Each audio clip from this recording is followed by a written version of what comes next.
Hello, എല്ലാവർക്കും നമ്മുടെ പുതിയ വീഡിയോയിലേക്ക് സ്വാഗതം. ഇന്ന് ഞാൻ ഉണ്ടാക്കാൻ പോകുന്നത് ചക്കയടയാണ്.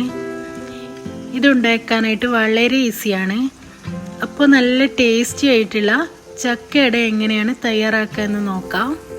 അപ്പോൾ ചക്കയട ഉണ്ടാക്കാനായിട്ട് നല്ല പഴുത്ത വരിക്കച്ചക്ക കുരുവെല്ലാം കളഞ്ഞ് ചെറുതായി കട്ട് ചെയ്ത് ഒരു കപ്പോളം എടുത്തിട്ടുണ്ട്. ഇനി ഇതിലോട്ട് 1/4 കപ്പോളം തേങ്ങ ചിരവിയതെടുത്തിട്ടുണ്ട്. അടുത്തത് ഇതിലേക്കായി 4 ശർക്കര അരിച്ചെടുത്തിട്ടുണ്ട്. 1 കപ്പോളം എടുത്തിട്ടുണ്ട്. ഇനി മിക്സിയുടെ ജാറിലേക്ക് നേരത്തെ കട്ട് ചെയ്ത് വെച്ച ചക്ക ഇട്ടുകൊടുക്കാം. എന്നിട്ട് നന്നായിട്ട് അരച്ചെടുക്കാം. അപ്പോൾ ചക്ക നന്നായിട്ട് അരച്ചെടുത്തിട്ടുണ്ട്. ഇനി ഒരു ബൗളിലേക്ക് 2 കപ്പ് അരിപ്പൊടി ഇട്ട് കൊടുക്കാം. ഇതിലോട്ട് ഒരു നുള്ള് ഉപ്പിട്ട് കൊടുക്കാം.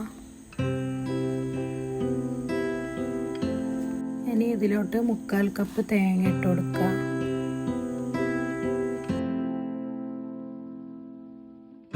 ഒരു സ്പൂൺ നെയ്യ് ഇട്ട് കൊടുക്കാം.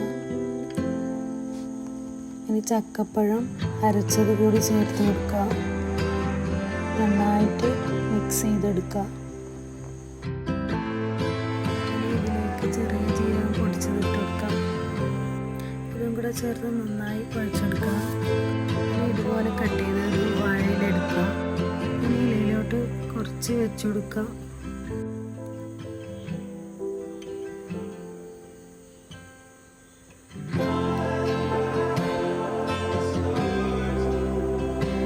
സൈഡിൽ നിന്ന് മടക്കിയിട്ട് മെല്ലെ പ്രസ് ചെയ്ത് കൊടുക്കുക. ഓരോന്നോരോന്നായിട്ട് നമുക്കിങ്ങനെ ചെയ്തെടുക്കാം.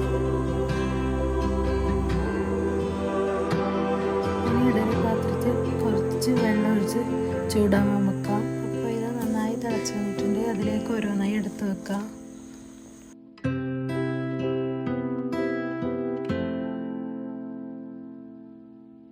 അപ്പോൾ ഇതെല്ലാം എടുത്ത് വെച്ചിട്ടുണ്ട്.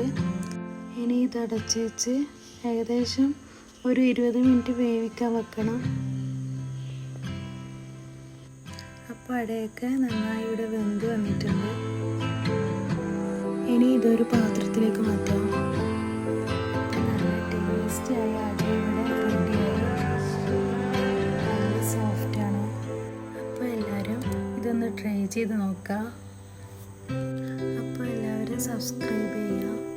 നിങ്ങളുടെ അഭിപ്രായം കമൻറ്റിലൂടെ അറിയിക്കുക.